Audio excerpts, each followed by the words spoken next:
새로운 말씀 스가랴를 만나게 됐습니다. 스가랴 1장 1절에 보시면 그의 삶을 이렇게 기록하고 있습니다. 다리오 왕 2년이라고 기록하고 있습니다. 이방 나라 사람 이름이죠.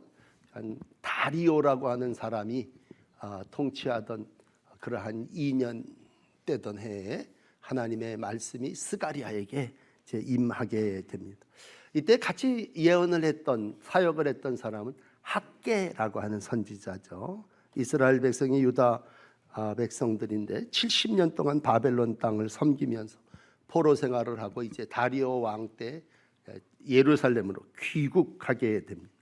제일 처음에 이들이 귀국한 목적은 성전 세우는 일이었는데 참 안타깝게도 사마리아 사람들의 방해가 있고 또 여러 가지 일로 인해서 그게 중단되어집니다. 그러니까 사람들이 다 자기 집 짓고 각각 자기의 집 짓기에 빨랐던 그러한 시대고, 세월이 70년 지났다고 하는 건 참 고통스럽고 힘든 날들을 잘 견뎠다고 하는 그러한 말씀이겠죠. 이러한 때 이제 스가랴는 하나님에게 묻습니다. 그래서 오늘 12절부터 말씀을 좀 나눈다면, 지나간 70년의 고난과 인고의 시간을 다 지냈는데 주님 노하신 지 70년 되었습니다. 언제까지 이렇게 폐허된 예루살렘을 그냥 방치된 채로 두시겠습니까? 그렇게 이제 질문하게 됩니다. 오늘 하나님은 70년 동안 이스라엘 백성, 자기 백성을 바벨론이라고 하는 나라의 심판 가운데 두셨죠. 그건 아마 죄악을 고치기 위함이었을 겁니다. 때가 참에 이제 그들을 다시 돌려보내시면서 오늘 이제 스가랴를 만나게 해주셨습니다. 오늘 스가랴가 하나님 앞에 부름을 받아서 말씀을 전할 때 제일 먼저 만군의 여호와께서 이르신 말씀, 3절 말씀 한번 보실까요? 만군의 여호와께서 이르시되 너희는 내게로 돌아오라. 너희는 내게로 돌아오라. 만군의 여호와의 말이니라. 그러면 나도 너희에게로 돌아가리라. 그러니까 하나님이 원하시는 건 너희가 몸뚱아리가, 백성이 바벨론이라는 나라에서 옮겨와서 예루살렘으로 온 것이 너희의 몸이라면 이제는 너희가 내게로 돌아와라. 이제 너희가 내게로 돌아오라는 얘기를 교회에서는 마음에 대한 문제니까 회개하라, 그런 말이겠죠. 그래서 회개하면 나도 너희에게로 돌아갈 거다. 만군의 여호와의 말이니라. 그렇게 말씀하고 있습니다. 그러므로 여러분, 참 중요한 우리와 하나님과의 관계, 이건 다시 내가 하나님께로 돌아가고 하나님도 내게로 돌아오신다는 회복이죠. 그동안 그게 불통됐다면 70년 동안 단절되고 분리된 삶을 살았습니다. 오늘 너 내게로 이제 돌아와야 될 때가 되지 않았냐. 어떻게 너희 집들만 그렇게 짓고 바쁘게 세상 속에 살고 있느냐? 그러면 나도 너희에게로 돌아가라. 이 하나님과의 관계 회복이 먼저 여러분들에게 있어지시기를 바랍니다. 그렇다면 하나님은 환상을 보여주시면서 우리에게 말씀하시는데, 하나님 그럼 우리 가운데 안 계셨느냐? 라고 하는 얘기를 할 때 오늘 8절 말씀에 하나님은 스가랴 천사를 통해서 이런 환상을 보여주십니다. 내가 골짜기 속에 화석류 나무들 사이에 붉은 말을 타고 너희 가운데 있다. 뒤에 여러 가지 말들도 있습니다만 밤에 보니까 한 사람이 붉은 말을 타고 골짜기 속 화석류 나무 사이에 서 있습니다. 이건 하나님이 그 백성들 가운데 함께 거하셨다고 하는 말씀입니다. 골짜기 속은 삶의 자리죠. 내가 살고 있는 이 참 지저분한 동네, 또 내가 살고 있는 나무, 화석류라고 하는 나무는 뭐 어디 중동 지역에 제일 흔한 그러한 나무들 속에 주님 우리 가운데 붉은 말로 백말로 함께 거기 거하신다는 얘기입니다. 여러분, 지난 주간 선거하시고 새로운 지도자를 뽑았습니다만, 지나간 주간에 이렇게 경제 지도자인 미국 사람 한 사람이 와서 뭐 어디에 홍대 거리에 가서 이렇게 편안하게 백성들 속에, 사람들 속에 들어가서 교류하는 모습도 보고, 또 새로운 지도자들도 여러분 도장을 찍어서 세웠다면, 우리가 뭐 정치 리더십이든 경제 리더십이든 참 어떤 사람을 원하고 필요로 하느냐라고 했을 때, 그건 골짜기 속에 화석류 나무 사이에 서 있어야 된다는 얘기예요. 옛날에는 지도자 왕은 굉장히 높은 데서 옥좌에 앉아서 뭐 이렇게 생각을 했었어요. 그런데 오늘 하나님은 하늘 높은 보좌에 계신 분이 아니라 오늘 우리 가운데, 골짜기죠, 우리의 삶의 자리에 찾아오시는데, 그건 아주 흔한 화석류 나무 사이에, 떨기 나무 사이에, 환상과 불꽃 사이에 우리 가운데 계시다라는 얘기죠. 그러니까 여러분, 참 중요한 믿음의 시작은 하나님이 내 삶의 현장, 지금 내 자리에 찾아오시고 나한테 돌아와라 말씀하고 계시다고 하는 겁니다. 그러므로 예루살렘 성읍의 회복은 하나님이 오늘도 우리 가운데 함께 하신다고 하는 믿음입니다. 이건 뭘로 표현되냐면요, 누가 나와 함께 한다고 하는 얘기를 여러 단어로 설명할 수 없어요. 그건 사랑으로 표현할 수 있습니다. 하나님은 오늘도 사랑으로 우리 가운데 찾아오셔서 선한 말씀과 위로하는 말씀으로 우리와 교제하고 대답하기를 원하시는 줄 믿습니다. 그래서 오늘 본문 들어와서 14절 말씀해 보시면요, 천사가 얘기합니다. 너는 외쳐 이르기를 만군의 여호와의 말씀에 내가 예루살렘을 위하며 시온을 위하며 내가 그들 속에 크게 질투한다. 여러분, 하나님 누구십니까? 질투하시는 분이에요. 질투라는 말이 상당히 초월자인 하나님에게 비교할 수 없는 그런 단어. 하나님이 좀 째째하신 분이신가? 여러분, 질투한다는 건 집착하는 게 아니라 뭐야? 너무너무 사랑한다는 얘기입니다. 그러니까 내가 너를 너무너무 사랑하기 때문에 오늘 표현을 크게 질투한다. 그러니 너는 어서 내게로 돌아오라, 그런 얘기입니다. 여러분, 천사를 통해서 주시는 주님의 위로의 말씀의 일성은 내가 예루살렘 시온을 위하여 크게 질투하신다고 하는 것입니다. 하나님은 오늘도 여러분을 너무너무 사랑하십니다. 질투하시기까지 사랑하십니다. 그럼 하나님이 안 계셨던 거냐? 절대로 아니라 골짜기 속에 화석류 나무들 사이에 이미 우리와 함께 계셨다고 하는 겁니다. 우리가 믿음의 사람을 얘기할 때 늘 아브라함을 빼놓을 수 없는데, 여러분, 아브라함이 여러 가지 결단과 출발 시작 뭐 좋은 점이 많이 있죠. 그러나 아브라함의 인생에 있어서 두 가지 흠이 있었습니다. 하나는 경제적으로 어려움을 당할 때 애굽에 내려가, 그리고 자기가 살기 위해서 자기 부인을 뭐라 그럽니까? 누이라고 거짓말하게 됩니다. 하나님이 싫어하는 게 거짓말인데 아브라함이 거짓말을 해댔습니다. 내 아내가 아니라 누이라. 그랬을 때 하나님이 그를 난 다시 너 사랑하지 않는다 하죠. 그리고 그를 뻥 차버리셨습니까? 또 하나, 하나님이 아브라함에게 분명히 말씀하셨죠. 말씀. 자녀가 너한테 있을 거다. 그런데 옆에 있던 아내가 몸종을 주면서 하나님의 약속을 언제 기다립니까? 취하소서. 하갈을 통해서 이스마엘을 이 땅에 생산해내게 될 때 아브라함, 우리가 믿음의 조상 이렇게 얘기를 하지만 사실은 그는 거짓말과 불순종의 삶의 모습을 있다면, 그렇다면 하나님은 그럼에도 불구하고 너무너무 아브라함을 사랑하시고 긍휼히 여기시사 절대로 아브라함을 버리지 않으셨다는 얘기입니다. 오늘 다시 본문으로 돌아와서 70년 세월을 지났을 때 백성의 마음속에 한 세대가 지나면서 하나님은 우리 버리셨나 보다, 하나님은 우리 잊으셨나 보다, 우리를 부르시고 택하시고 다시 예루살렘으로 돌아오게 하시더니 우리로 하여금 아무 말씀도 하지 않으시냐. 그러나 여러분, 다시 한번 어떤 삶의 자리에서든지 주님은 우리와 함께 하시고 우리를 떠나지 아니하시고, 이 시간에도 11절에 천사들이 행하는 말, 두루두루 감찰하며 다니며 세상을 순찰하고 둘러보고 계시다는 거죠. 그런데 여러분, 마귀는 어떻습니까? 마귀는 오늘도 목적이 하나님과 우리를 갈라놓는 거예요. 그래서 마귀의 일성은 뭐예요? 하나님 너 사랑하지 않는다, 하나님 너 버리셨어. 그러나 여러분, 마귀가 그렇게 얘기한다고 하나님 우리 버리신 분이십니까? 하나님은 절대로 당신의 택한 백성을 포기하지 않으십니다.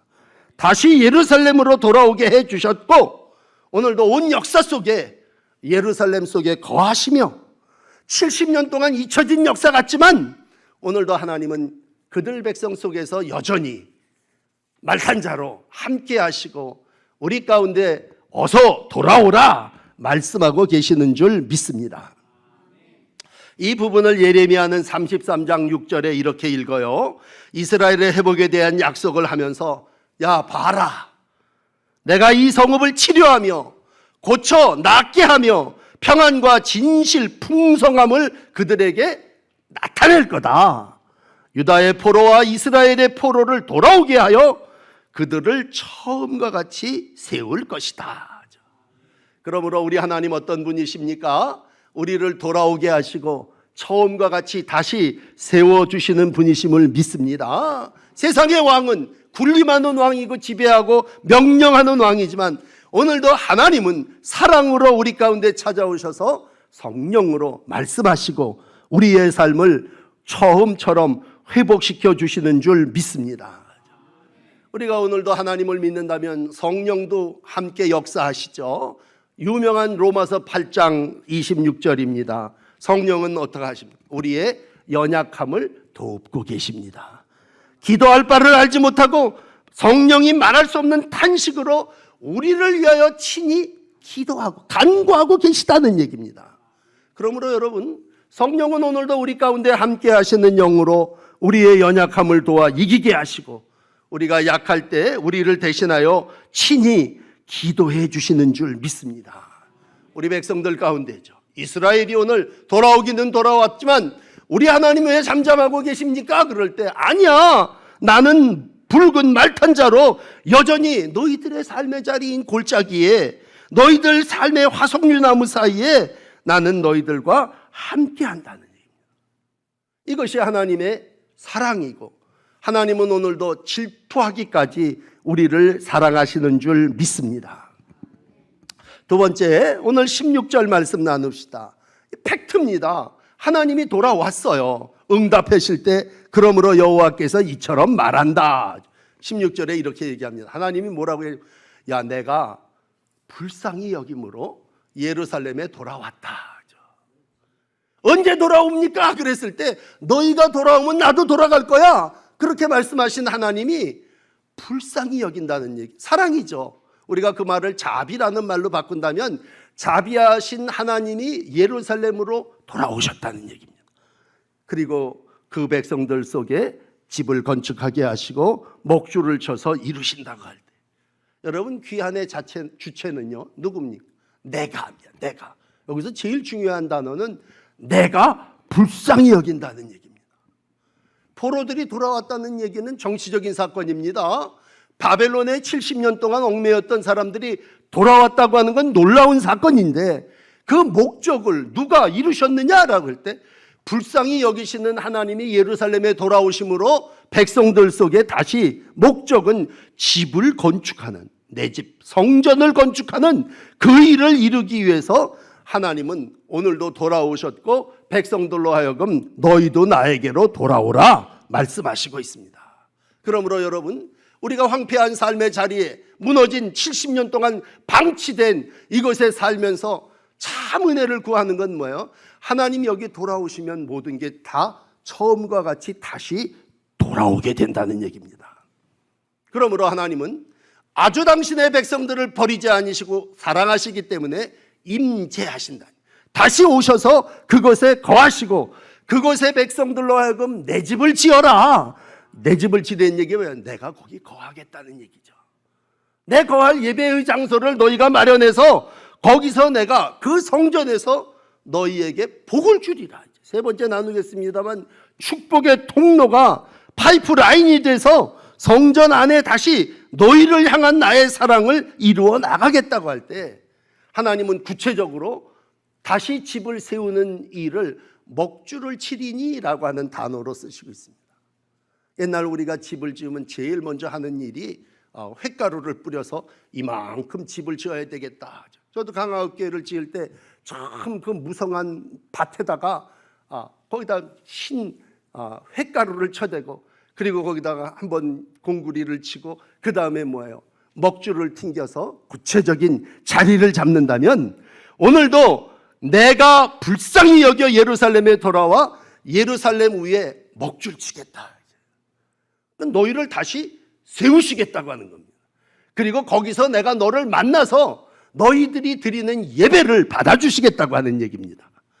그러면서 하나님은 오늘도 우리를 향하여 너는 내 소유, 내 백성, 이 집은 내가 거할 집이라고 말씀하십니다. 오늘도 백성들은 입이 이만큼 나가고 투덜거리죠. 언제까지 긍휼히 여기지 않으실 겁니다. 않을 겁니까? 백성들은 물어보죠. 언제 하나님 여기 계실랍니까? 물어보죠. 나는 이미 내 집에 돌아와서 내가 거기 거하리니 삶의 자리에서 너희가 하나님을 예배하게 되리라. 이사야는 의인에 대한 구원을 이렇게 표현합니다. 53장 3절이죠. 이사야 53장 3절을 읽어드릴게요. 시온의 모든 황폐한 것을 여호와가 위로하여 어떻게 하십니까? 사막을 에덴과 같이 합니다. 어떻게 하십니까? 광야를 여호와의 동산 같게 하십니다. 여러분, 광야가 에덴 동산이 되고 사막이 에덴이 된다면 어떻게 했어요? 백성들이 기뻐함과 즐거워함과 감사하는 창화 소리만 넘쳐나지 않겠습니까? 오늘도 하나님이 우리 가운데 회복을 이루신다면 황폐한 것들을 위로하기 위해서 찾아오셔서 그 사이에 사막을 에덴같이 광야를 동산같이 만드시는 분이심을 믿습니다. 이스라엘을 회복시키시는 하나님은 스가랴 오늘 8장 9절에 가면 이렇게 얘기해요. 만군의 여호와 하나님이 이를 말한다. 성전을 건축하려고 지대를 쌓던 그날, 먹줄을 튀기던 그날, 이 선지자들의 입에 말해 너희 손을 견고히 할지어다. 그러니까 너희가 힘을 내서 다시 이 성전 하나님의 영광이 임하는 곳을 견고하게 이루어 가라고 하는 것입니다. 성도의 삶은 뭡니까? 오늘도 여러 가지 환난 가운데 절대 낙심하지 않고 하나님의 영광을 위하여 다시 일을 시작하는 거냐. 사도 바울도 에베소서 3장 13절에 말합니다. 너희를 위하여 구하노니 너희를 위한 나의 여러 환난에 대하여 낙심하지 말아라. 너희가 70년 동안 포로 생활을 했다고 해서 너무 절망하지 말아라. 이는 너희의 영광이니라. 여러분, 지나고 나면 고난이 나에게 큰 영광이요, 하나님의 영광의 면류관이 될 줄을 믿습니다. 왜냐하면요, 이제 시간을 지나서 오늘 세 번째 얘기 17절에 나눕시다. 이 하나님이 성읍들로 어떻게 하십니까? 다시 넘치는 복을 허락하십니다. 여호와께서 다시 시온을 위로하십니다. 여호와께서 다시 예루살렘 백성을 택하십니다. 여러분, 오늘 설교 제목을 다시 예루살렘을 그렇게 정하고 그 뒤에 단어는 택하리라 라는 말씀이죠. 오늘 설교 제목이 하나님이 우리에게 주시는 쉐마, 하나님이 다시 예루살렘을 택하신다는 거죠. 하나님이 다시 하나님의 성전인 여러분을 어떻게 하신다니? 택하신다는 얘기입니다. 평신도가 된다고 하는 건 하나님의 부르심이죠. 하나님이 나를 택하셨다. 오늘도 내가 하나님이 택하셔서 구원받은 줄 믿습니다. 더 감사한 건 나의 성읍들이 넘치도록 다시 풍부하도록 하나님이 시온에서 위로하시고 예루살렘을 택하시는 줄 믿습니다. 처음, 술 이름 같습니다만 처음처럼 되어 돌아간다는 얘기는, 처음으로 돌아간다는 얘기는 저 신명기 30장에 가서 보면요, 하나님이 처음 이스라엘 백성을 부르시면서 얘기합니다. 너희가 내게로 돌아오면 내 하나님 여호와께서 어떻게 하십니까? 내 손으로 하는 모든 일, 내 몸의 소생, 가축, 새끼, 토지, 소산 많게 하시고 복을 주시며 조상들이 기뻐하신 것 같이 너를 다시 기뻐하사 내게 복을 주리라. 하나님은 처음에 이스라엘 백성을 택하시면서 신명기 30장에 이와 같은 다시 하나님께서 베푸시는 복을 우리 가운데 약속하셨습니다.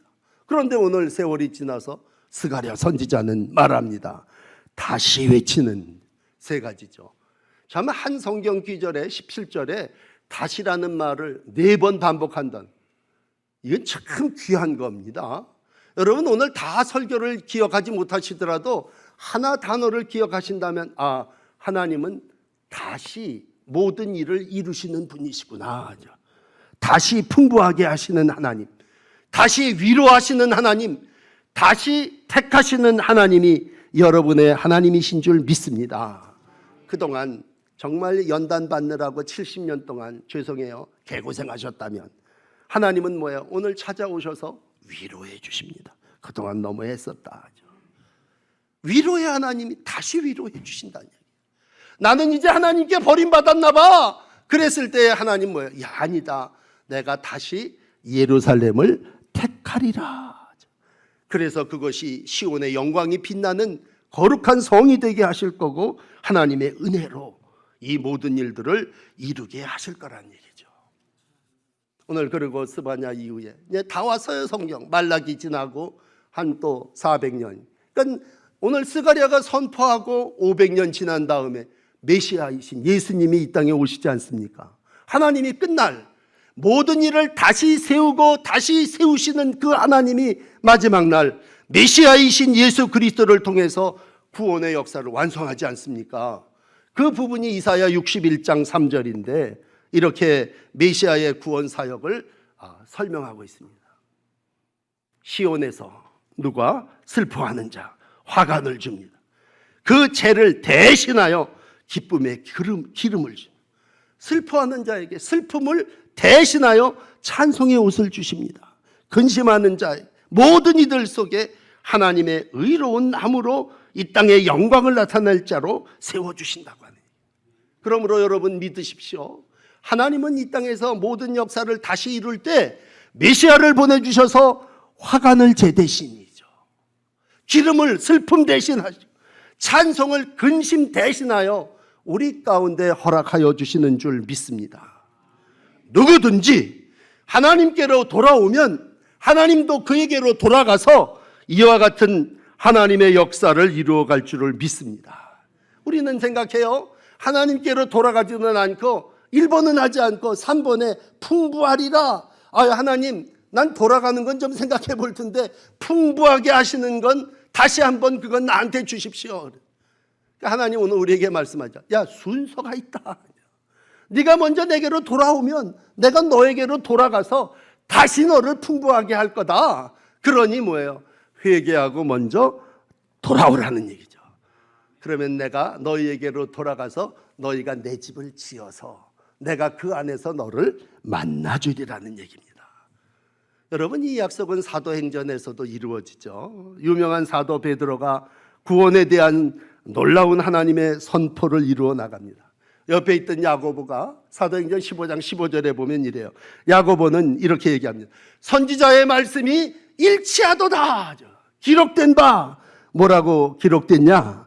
이후에 내가 돌아와서 다윗의 무너진 장막을 다시 지으며 또 그 허물어진 것을 어떻게 해요?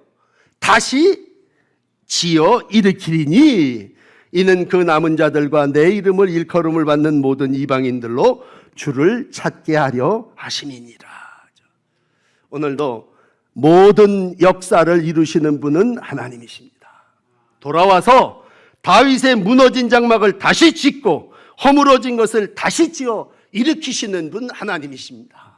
그러므로 오늘 이 평신도 주일 아침에 우리가 만나는 하나님은 우리를 다시 세우시는 하나님이십니다.